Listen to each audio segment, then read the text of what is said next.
몽타주라고 하는 말이 있잖아요. 몽타주라고 하는 말은 우리가 무슨 사건 현장에서 어떤 목격자가 사람을 봤는데 정확하지 않아요. 그래서 사진들을 넘겨가면서 귀는 이 사람 닮은 것 같고 눈은 이 사람 닮은 것 같고 입은 이 사람 닮은 것 같다. 그래서 조합해서 그림을 그려내죠. 그래서 이런 사람 하고 이제 현상금을 붙여 놓습니다. 그래서 몽타주라고 하는 말을 찾아보니까 프랑스 말 모으다, 조합하다라고 하는 뜻에서 왔다고 찾아보았습니다. 유럽에서는 영화를 편집하는 과정을 몽타주라고 한다는 말이 있습니다. 오늘 설교는 이런 몽타주 작업 과정이 필요한 주제를 다루게 될 것입니다. 우리가 다룰 주제는 지난주에 제가 일부 예배 때는 광고를 했는데 교회입니다. 우리가 3주간에 걸쳐서 지금 맨 처음에 올해가 들어서 하나님에 관해서 살펴보았고요. 또 지난주에는 나에 대해서 살펴보았고 오늘은 교회에 대해서 살펴볼 차례가 되었는데 이 교회를 왜 몽타주 기법으로 몽타주 작업을 해야 하냐면요. 몽타주를 통해서 교회를 알아보지 않으면 교회에 대해서 알 수가 없어요. 교회를 한마디로 정의할 수 있는 방법이 없습니다. 교회는 다양한 독특한 특성들을 가지고 있거든요. 그래서 어떤 사람은 나는 교회를 이렇게 생각해. 나는 교회를 경험해 봤는데 이렇다고 말할 수 있어 라고 각각 사람들이 달라요. 그래서 사람들이 경험한 교회가 아니라 성경에서 말씀하시는 교회는 어떤 모습인가? 그리고 그 교회가 가진 독특한 특성은 무엇인가? 그렇다면 우리는 어떻게 교회 생활을 해야 되는가? 그런 것들을 배우려고 해요. 그렇기 때문에 각각의 특성들을 살펴보면서 나름대로 여러분의 삶 속에, 여러분의 마음 속에 교회란 이런 것이구나 라고 하는 것들을 조합을 이제 여러분 마음 속에 하게 될 것입니다. 모쪼록 오늘 말씀을 통해서 교회란 무엇이고 교회의 기능은 무엇인가에 대해서 깨닫는 그런 은혜가 여러분에게 있으시기를 주님의 이름으로 축원합니다. 자, 먼저 오늘 본문 말씀 1장 23절에는 명확하게 말씀하고 있어요. 교회는 이렇다 이렇게 말씀하고 있는데요. 1장 23절에 교회는 그의 몸이다 이렇게 말씀하고 있습니다. 교회에 대해서 우리가 먼저 그려보아야 할 이미지는 몸입니다. 몸. 성경은 왜 교회를 몸이라고 말씀했을까요? 특별히 그의 몸, 그리스도의 몸이라고 말씀하고 있습니다. 교회는 그리스도가 머리가 되고 머리이고 또 머리이신 그리스도의 몸이 교회라고 성경은 말씀하고 있죠. 성경에서 교회를 몸이라고 하는 이미지를 사용해서 교회에 대해서 알려주고 싶어 하는 것을 우리가 발견해야 되지 않겠습니까? 교회를 몸이라고 할 때 가장 먼저 우리가 생각해야 될 몸의 특성은 다양성이라고 하는 부분이에요. 자, 몸은 다양한 기관들이 조합되어서 몸을 이루고 있지 않습니까? 그래서 몸의 다양한 기관들 중 어느 한 부분이라도 문제가 생기면 몸 전체가 아프죠. 몸의 어느 한 부분이 아프면 몸 전체가 몸살을 겪습니다. 그래서 몸의 모든 부분은 다 중요하다 이겁니다. 교회를 구성하고 있는 각 기관들 다 중요하다는 것입니다. 특별히 몸은 약한 부분들 더 신경을 써야 하죠. 모든 사람들이 그렇습니다. 다 괜찮은데 어디 한 곳이 약해요. 그 약한 부분 때문에 몸이 상하게 되는 경우들이 대부분이죠. 그래서 고린도전서 12장에서 사도 바울이 고린도 교회는 문제가 많았거든요. 이쪽이 중요하다, 저쪽이 중요하다, 내가 중요하다, 네가 중요하다, 이 은사가 중요하다, 저 은사가 중요하다고 막 싸웠던 그 교회를 향해 바울이 얘기합니다. 눈이 손더러 내가 너를 쓸데없다 하거나 머리가 발더러 내가 너를 쓸데가 없다 하지 못하리라 이렇게 말했어요. 머리가 발더러 야, 넌 냄새나니까 저리 가 이렇게 못한다는 겁니다.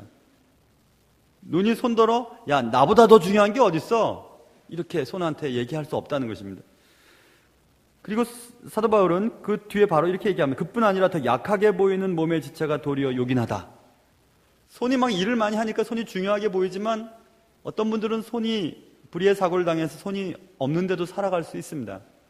그러나 보이지는 않으나 저쪽 내장 기관의 어떤 부분이 없어지면 죽을 수밖에 없어요. 그래서 그 약한 부분이기 때문에 감추어져 있는 것 아니겠습니까? 속에 들어가 있잖아요. 그래서 교회도 그렇습니다. 연약한 사람들은 감추어 있습니다. 드러나 있질 않아요. 그런데 그분이 죽으면, 그분이 상처를 받으면, 그분이 어려운 일을 당하면 교회 전체가 죽게 됩니다. 그렇기 때문에 우리는 새신자들과 신앙이 연약한 자들과 어린아이들을 잘 돌봐야 하는 이유가 거기 있는 거죠. 몸의 여러 기관들은 서로에게 영향을 주기 때문에 성경은 서로 보살펴 줄 것을 말씀하셨습니다. 히브리서 10장에 보면 서로 돌아보아 사랑과 선행을 격려하며 모이기를 패하는 어떤 사람들의 습관과 같이 하지 말고 오직 권하여 그날이 가까움을 볼수록 더욱 그리하자. 그날이 가까우면 볼수록 더 그렇게 해야 되는 것이 뭐냐 하면 서로 돌아보아 사랑과 선행으로 격려하는 일을 하라고 말씀하고 있어요. 여기서 사랑과 선행이라고 하는 부분을 좀 살펴봐야 될 텐데요. 사랑이라고 하는 것은 여러분 많이 들으셨겠지만 사랑이라고 하는 단어를 헬라 단어는 여러 개로 쓰입니다. 그런데 특별히 신적인 사랑, 무조건적인 사랑, 대가 없이 주는 사랑, 그런 사랑을 쓸 때 아가페라고 쓰거든요. 아가파오라고 하는 단어에서 왔는데요. 아가파오, 아가페. 그러니까 교회에서는 각 기관들이 서로 무조건적으로 사랑해야 된다는 것입니다. 넌 내 마음에 안 들어, 넌 내게 상처 줬지, 이렇게 하면서 사랑을 안 하는 것이 아니라 무조건 사랑해야 된다고 얘기하고 있어요. 어떤 신학자는 이 단어를 해석할 때 이렇게 해석했습니다. outburst라고 하는 단어를 썼는데 막 터져 나오는 거예요. 화산이 폭발되고 파열되고 감정 따위가 폭발하는 것, 눈물을 참을 수가 없어서 막 쏟아져 내리는 것, 그렇게 사랑을 하라고 말하고 있는 것입니다. 사랑이 그런 속성을 가지고 있을 때 서로 사랑하라 하는 말이 딱 맞는 거죠. 교회는 그런 사랑이 있어야 됩니다. 무조건적으로 사랑하는 겁니다. 막 사랑하고 싶어서 견딜 수 없는 거예요. 저 사람 뭐 사주고 싶어서, 저 사람 뭐 잘해주고 싶어가지고 견딜 수 없는 그런 모임이 교회에 있어야 되는 것입니다. 그리고 선행이라는 말이 있잖아요. 선행이라고 하는 말, 좋은 행동, 이렇게. 그래서 선행이라고 번역했잖아요. 선행이란 말도 역시 헬란 말로 두 단어가 합성어되어 있는데요. good이라고 하는 좋은, 칼로스라고 하는 단어와 행동, 에르곤이라고 하는, 에르곤은 행위, 행동 혹은 뭐 사업, 이런 단어의 뜻입니다. 그러니까 좋은 사업, 좋은 일, 좋은 행동, 이런 것을 말하는데, 특별히 조금 전에 읽어드린 히브리서에서 나오는 서로 돌아보고 사랑과 선행을 격려하라 할 때의 선행은 경제적인 도움을 말해요. 경제적인 도움. 특별히 좋은 행동에서 경제적인 도움이에요. 경제적인 압박이 들어오면 정말 힘들거든요. 너무너무 힘들잖아요. 그래서 초대교회 모델을 우리가 사도행전에서 살펴보면 서로 물건들을 공유하고 필요한 것들을 나누어주고 서로 사랑하는 장면들이 나오지 않습니까? 그걸 지금 하라는 것입니다. 교회는 몸으로 비유했을 때 교회에 바라는 하나님의 바람은 서로 사랑하고 서로 선행을, 경제적인 도움을 주면서 서로 도와가면서 몸을 이루어가라는 것을 말씀하고 있는 것입니다. 자, 그래서 교회의 다양성에 대한 부분으로 교회의 이미지를 우리가 조금 이해할 수가 있는데, 몸이라고 할 때 몸의 다양성뿐만 아니라 우리가 놓치지 말아야 될 것은 몸의 통일성이에요. 통일성. 몸은 각 기관들이 있지만 각 기관들은 통일된 목적을 향해 움직이죠. 머리라고 하는 머리의 통제를 받고 어떤 목적을 향해 발도 움직이고 손도 움직이고 입도 움직이고 움직입니다. 예를 들어 이런 거죠. 위에 뭐가 비었어요. 위가 비었어요. 그래서 배고파라고 신호를 보냈습니다. 머리가 인식을 하고, 그래, 이제부터 위를 채우자 하고 이제 발에게 얘기를 하는 것입니다. 발 움직여. 먹이를 찾아. 움직이죠. 먹이 앞에 갔어요. 먹을 거 앞에 갔어요. 자, 손, 너는 입까지 움직여라. 음식을 떠넣어라. 손이 움직입니다. 입에 넣었어요. 입은 가만히 있을 수 없죠. 자, 이제부터 너의 할 일이 있어. 씹어라. 막 씹습니다. 씹을 때 뻑뻑하니까 침샘에서 야, 물 좀 뿌릴까? 하고 침을 똑 던져줘요. 막 혼합을 하기 시작하죠. 목에게 넘기죠. 야, 삼켜라. 목은 삼키고요. 다시 위로 내려갔다가 위에 채워지죠. 야, 배불러. 그 다음 더 나가볼까요? 찌꺼기들이 이제 항문으로 도달하고, 그 다음 얘기하지 말자. 그래서 이제 계속 움직이는 겁니다.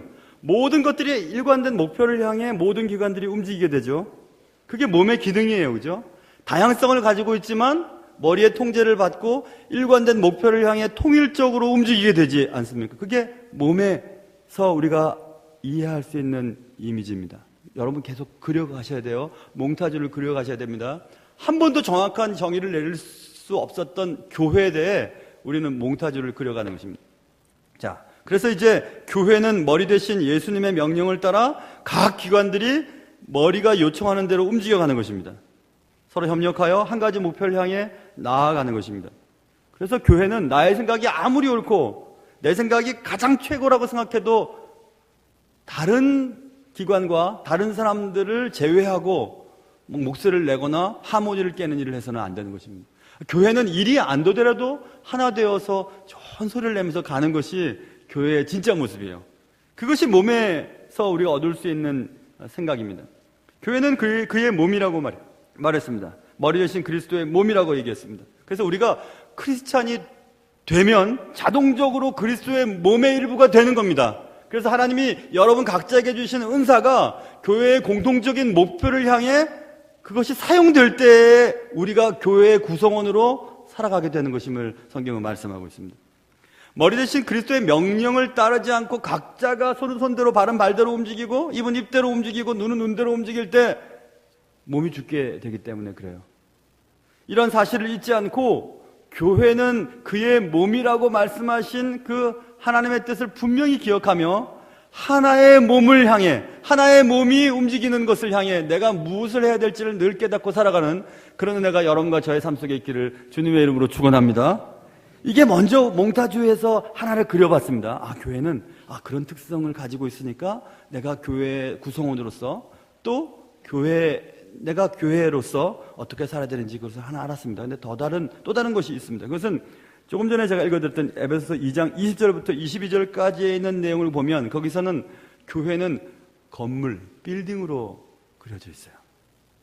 교회는 빌딩과 같은 것이다 이렇게 말하며 특별히 서로 연결되어 있는 빌딩이다. 그런데 우리가 놓치지 말아야 될 것은 여기 2장 20절부터 22절에 서로 연결하여 주 안에서 성전이 되어가고, 여기가 중요해요. 되어가고라는 말이 중요해요.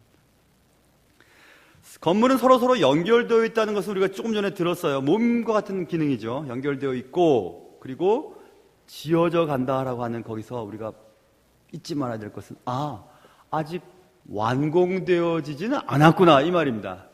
교회는 완공되어지지 않았구나 이 얘기입니다. 미국에 가신 분들은 미국의 저쪽에 동부의 수도가 워싱턴 DC잖아요. 워싱턴 DC의 북서쪽으로 가보면 대단한 성당이 하나 있습니다. 미국 국립 성당이죠. 워싱턴 DC 내셔널 캐서드럴이라고 하는 국립 성당이에요. 그 국립 성당에 예전에 제가 거기에 대해서 알았을 때와 지금 좀 달라진 것이 있나 며칠 전에 홈페이지 들어가서 좀 읽어보았습니다. 100여 년 동안에 건축이 되었습니다. 100여 년 동안. 그리고 1990년에 완공되었다고 기록은 되어 있지만 사실은 아직도 그 워싱턴 DC 대성당은 공사 중에 있어요. Still not complete라고 써 있더라고요. 아직도 완성되지 않았습니다. 그 대성당이. 아직도 완전한 건물이 되지 못했고, 그리고 계속해서 공사는 진행되어지고 있고, 또 지진으로 인해서 또 허물어졌던 부분을 또 보수하고 있고, 계속 새로운 건물들, 부속 건물들을 짓고 있다고 기록되어 있었습니다. 4천여 명이 한꺼번에 미사를 들을 수 있을 만큼 큰 건물이에요. 워싱턴 국립성당은 정말 크죠. 세계에서 6번째로 큰 성당입니다. 미국 내에서는 2번째로 커요. 그렇지만 아직 미완성된 건물임에는 틀림이 없어요. 이처럼 여러분, 지상에 존재하는 모든 교회들은 완전하지 않습니다. 완전하지 않아요. 여전히 공사 중입니다. 완전한 건물이 되기 위해서 계속 공사 중일 뿐입니다. 우리가 생각하기에 저 교회는 대단한 교회, 완전한 교회야, 저에겐 정말 최고의 교회야 이렇게 얘기를 하지만 그런 교회 없어요. 그런 교회 없습니다. 성경에도 분명히 말씀하고 있죠. 서로 연결하여 주 안에서 성전이 되어가고 있는 중입니다. 되어가고 있는 중이에요. 그러므로 지상에 있는 교회를 보면서 우리가 완전한 교회를 기대하다가는 언제나 실망합니다. 나 교회에 이럴 줄 알았는데 교회 와서 신앙생활 해보니까 그렇지 않더라. 실망하는 게 당연해요, 여러분. 왜냐하면 교회는 완전하지 않기 때문에. 다 부족한 사람들이 모여서 다 부족한 소리를 내고 있습니다. 그래서 다 허물어질 대로 허물어지고 또 부서질 대로 부서지고 또 필요한 건물들이 지어져 가야만 하는 그런 필요를 안고 있는 것이 교회이기 때문에 그렇습니다. 그래서 교회에 대해서 완전함을 기대하지 마세요. 여러분, 신앙생활을 올해부터 시작하시는 분이 혹시 계시다면 교회가 완전할 줄 알았는데, 교회가 대단할 줄 알았는데, 교회는 이럴 줄 알았는데 이렇지 않더라 하면 실망하실 필요가 없습니다. 왜냐하면 교회는 원래 그래요. 완전한 교회 없습니다.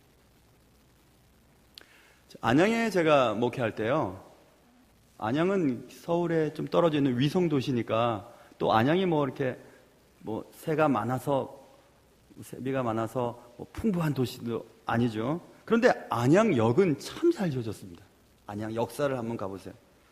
어떤 대기업이 자신들의 백화점을 입주시켜주는 조건으로 안양시에 지어주어졌다고 하는데 꽤나 잘 지어졌습니다.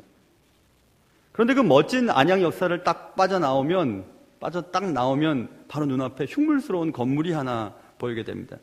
안양 상권을 겨냥해서 세우던 건물이었는데 꽤 높은 건물입니다. 그런데 그 건물은 안양 역사의 건축이 결정되자 공사가 중지되고 부도가 나와서 그냥 버려져 있습니다. 짓담한 건물이 제일 보기 싫더라고요. 제일 보기 싫어요. 그 보기 싫은 건물을 혹시 여러분 확인해 보시려면 여기 증산역에서 전철을 타시고 국철을 타시면 안양역에 내리시면 딱 그걸 볼 수 있어요. 여러분, 짓담한 건물 보기 싫죠? 교회도 마찬가지예요. 교회가 성장이 중지되어 있는 교회만큼 보기 싫은 게 없습니다. 각 개인, 우리도 하나님 부름을 받은 우리도 교회거든요. 하나님이 구하시는 성전인 우리가 교회거든요. 성장이 중단된, 성숙함이 중단된 신앙생활을 하는 사람만큼 보기 싫은 사람이 없어요.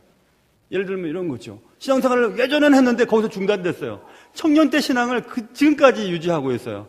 맨 처음 주님을 믿었던 그때의 신앙을 지금까지도 유지하고 있어요. 건물이 공사가 중단됐어요. 계속해서 보수하고 계속해서 성장하고 계속해서 새로운 것들을 만들어내야 되는데 그냥 멈춰있는 겁니다. 참 보기 싫어요. 짓담한 건물처럼 보기 싫은 게 없는 것입니다. 우리가 부단히 보수하고 새롭게 하려는 노력을 하지 않는다면 그런 사람들은 참 보기 싫은 흉물이 될 것입니다. 많은 사람들이 안양 역사를 딱 내려와서 참 멋지게 지었는 걸 하고 딱 내려오자마자 그 흉물을 보거든요. 등을 돌리게 됩니다. 세상 사람들이 우리를 볼 때 그래요. 성장이 중단되어 있는 교회, 성숙함이 중단되어 있는 개인들은 세상 사람들이 등을 돌릴 수밖에 없어요. 그러므로 개혁주의자들이 막 모토를 외쳤던 가운데 차라리 기억해 될 거 있죠. 개혁교회는 날마다 개혁되어야 한다 이렇게 말했습니다. 개혁교회는 날마다 개혁되어야만 하는 것이 개혁교회 해야 할 일입니다. 교회는 건물과 같다고 성경은 말했습니다. 교회에 대해서 우리가 지금 몽타주를 그리고 있는 겁니다. 교회는 건물과 같아. 서로 연결되어 있어. 맞아. 계속 지어야만 해. 지어져 가는 것이야. 이렇게 성경은 말했죠. 예수님이 모퉁이 돌이 되시고 서로 연결되어서 지어져가는 건물과 같다고 말하고 있습니다. 공사 중인 건물과 같다. 공사를 멈추면 흉물스러운 건물이 되듯이 우리가 성장을 멈추면 흉물스러운 존재가 될 것입니다. 세상 사람들이 우리를 향해 등을 돌릴 수밖에 없는 그런 존재들이 될 것입니다. 세상 사람들이 등을 돌리는 천덕꾸러기가 되는 교회들이 가끔 보이지 않습니까? 그래서 교회는 계속해서 개혁되어야 되고 우리의 신앙생활은 계속해서 성장되어야 되는 것입니다. 우리의 삶 속에 계속해서 수리해야 될 부분이 무엇인지, 내가 필요해서 또다시 건축해야 될 부분이 무엇인지, 서로서로의 성도들의 도움을 받아서 지어져 가야 되는 부분은 무엇인지를 깨닫고 올해는 예수 안에서 함께 지어져가는 그런 교회가 되시기를 주님의 이름으로 축원합니다. 이렇게 교회는 건물과 같다라고 하는 이미지를 던져놓고 교회는 그런 거구나, 교회는 그래야만 하는구나, 교회는 그래야만 되는구나 우리가 좀 깨달았어요. 그런데 우리가 여기서 멈춰서는 안 되고 또 하나가 있어요. 여러분, 요한계시록에 보면 교회가 마지막 날, 온 세상이 새롭게 재편되는 날 하늘에서 혼인잔치가 열려질 것을 가르쳐주고 있거든요. 그 계시록 19장에 나와 있습니다. 신랑이 누구냐? 그리스도예요. 재림하시는 신랑 되신 예수 그리스도의 초청을 받고 지상에 있는 모든 교회들이 하늘로 올라가서 천국의 혼인잔치에 참여하게 되는 놀라운 그림들이 그려져 있습니다. 그래서 교회는 신랑 되신 그리스도의 신부로 그려져 있습니다. 신랑이 신부에게 기대하는 것, 혼인식 날 신부에게 기대하는 것은 다른 것 없죠. 뭐 예단 얼마나 갖고 왔느냐 그런 거 얘기할까요? 하객증이 정상적인 것인가? 혹은 외제자동차 열세요? 넓은 평수의 아파트요? 아닙니다. 신랑이 신부에게 바라는 것은 오직 딱 하나밖에 없습니다. 다른 것은 없어요. 신랑에 대한 신부의 순결함이에요. 순결함.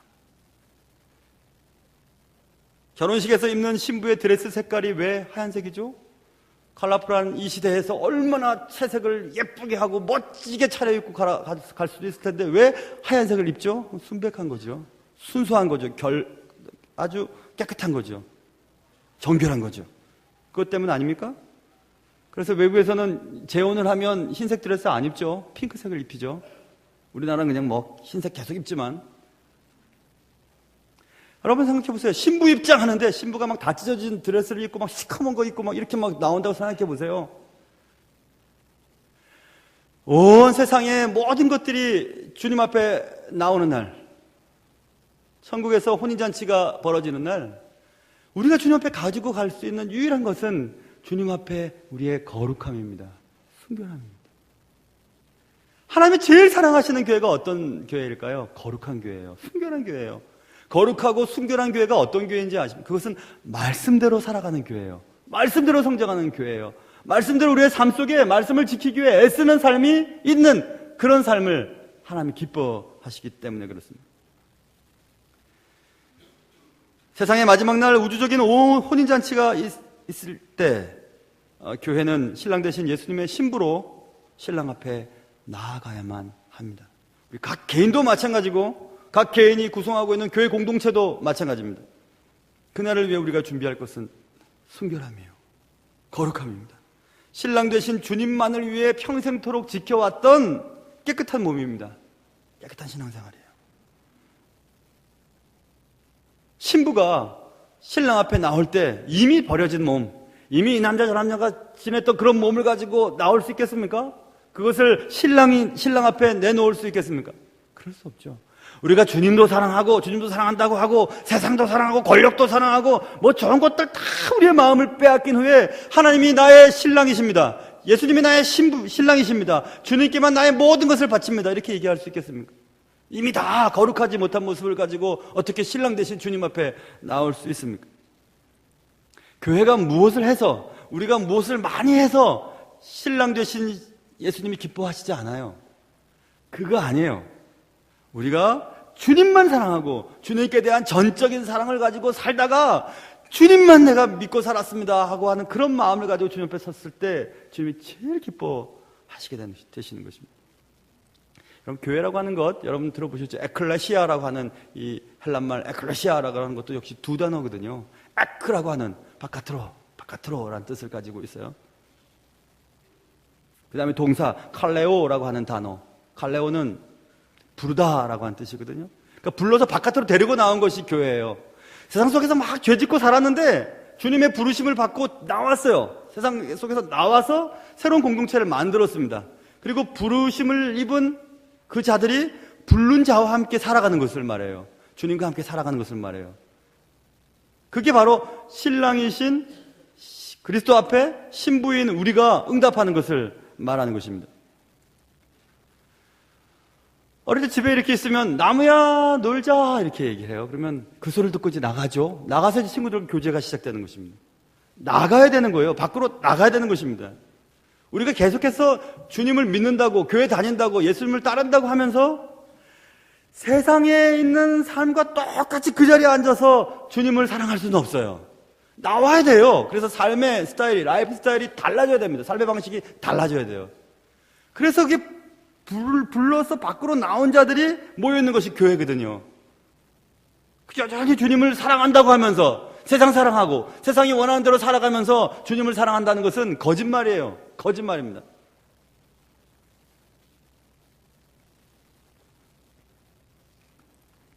계시록 3장 20절에 주님이 이렇게 말씀하셨습니다. 볼지어다 내가 문 밖에서 서서 두드리노니 누구든지 내 음성을 듣고 문을 열면 내가 그에게로 들어가 그와 더불어 먹고 그는 나와 더불어 먹으리라. 문을 계속 두드리고 계세요. 나와 함께 있자, 나와 함께 살자, 나와 함께 거하자. 문을 열면 주님과 함께 교제가 시작되는 것입니다. 그래서 교회는 신부와 같아요. 신부. 자, 몽타주를 계속 그리세요, 여러분. 교회는 몸과 같았고요. 또 아까 뭐였죠? 교회는 건물과 같다 그랬죠? 이제 교회는 신부와 같다고 말씀을 드렸습니다. 신랑 대신 예수님의 부름을 받고 응답하여 과거의 삶의 방식에서 돌이키고 신랑 되신 그분과 함께 사는 겁니다. 그게 그리스도인이에요. 그리고 교회예요. 그래서 이제부터는 예수님만 모시고 살아가는 신부로서 살아가기로 다짐하는 그런 다짐이 있어야 합니다. 깨끗함으로, 거룩함으로. 주님께 뭘 드려서가 아니라 주님만 사랑하고 주님만이 나의 전부이고 주님만 사랑하면 난 전부다 라고 얘기하는 그런 것을 말하는 것입니다. 주님만이 나의 오직 유일한 신랑임을 고백하며 살아갈 수 있는 그런 은혜가 여러분과 저의 삶 속에 있기를 주님의 이름으로 축원합니다. 여러분, 어떤 아이가 있어요. 이 아이는요, 버릇이 참 없어요. 당돌해요. 어른이 하는 말에 순종하기보다 반박해요. 반박하길 좋아해요. 사춘기라서 그럴지 모르겠지만 아무튼 따박따박 말대꾸해요. 근데 미워할 수가 없어요. 누군가 그 아이에게 뭐라고 하면 막 화가 나요. 막 제가. 그 아이가 누구죠? 제 아들이에요. 그거 이상한 거 아니죠? 주님이 여러분들 다 사랑하세요. 하나님의 자녀들이에요. 하나님 다 사랑하시는데 누가 누구에게 저 집사님 어떻고 저 권사님 어떻고 저 사람 어떻고 막 얘기하면 제일 화가 나는 분이 누굴까요? 주님 화가 나세요. 하나님 화가 나세요. 내 새끼 내가 좋아하는데 네가 왜 그러냐? 이렇게 얘기합니다. 내 새끼 내가 알아서 하겠다는데. 그래서 주님의 자녀들끼리는 싸우는 거 아니에요. 원수 맺는 거 아니에요. 미워하는 거 아니에요. 사랑하는 거예요. 오늘날 교회는 세상 사람들의 눈에 천덕꾸러기처럼 보이는 게 사실입니다.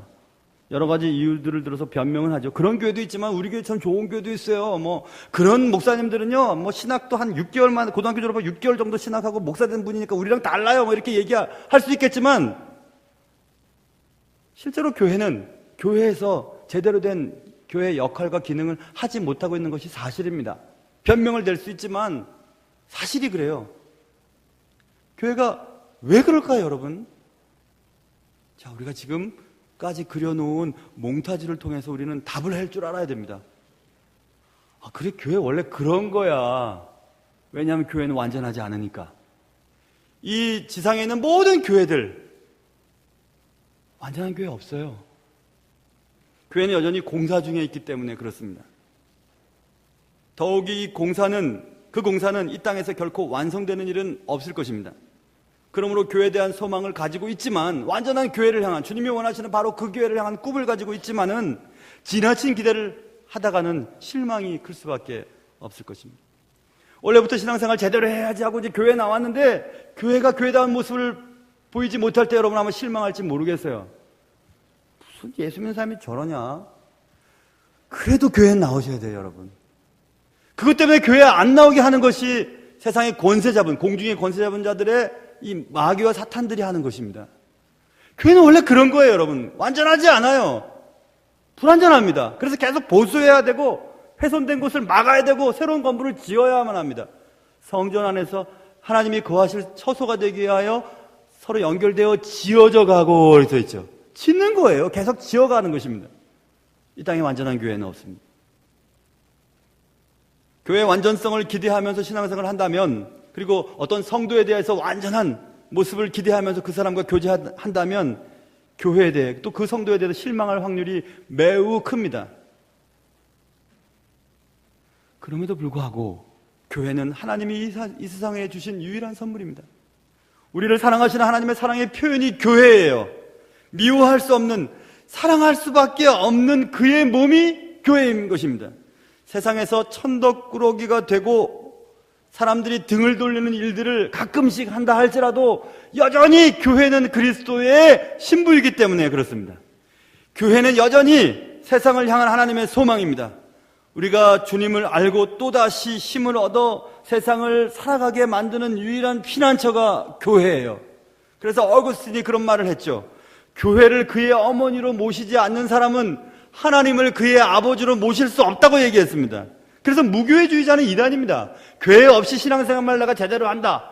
교회는 좋지만, 예수님은 믿지만 교회 다니는 사람 꼴보기 싫어서 교회 안 간다. 이건 틀린 말이에요, 여러분. 흠이 많고 여전히 부서진 곳이 많고 지어져 갈 곳이 많고 보수해야 될 곳이 많지만 교회는 여전히 세상을 향한 하나님의 소망이기 때문에 그렇습니다. 교회를 그의 어머니로 모시지 않고 하나님을 아버지로 모실 수가 없습니다. 교회를 부정하고 교회가 싫다고 해서 교회를 떠나가서는 하나님을 아버지라고 모시고 살 수가 없기 때문에 그렇습니다. 마음에 안 들어도 미워할 수 없는, 사랑할 수밖에 없는 그것이 바로 교회입니다. 교회를 사랑하는 은혜가 여러분의 삶 속에 있기를 주님의 이름으로 축원합니다. 기도하겠습니다. 하나님 아버지, 예수님은 좋은 분이지만 예수 믿는다고 하는 것들은 형편없어 라고 말하지 않게 하옵소서.